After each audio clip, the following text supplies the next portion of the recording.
একটাই প্রশ্ন আমার, কেন ভালোবাসনি আমাকে দুঃখ দিতে?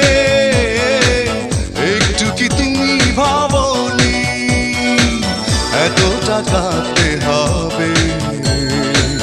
আগে আমি বুঝিনি।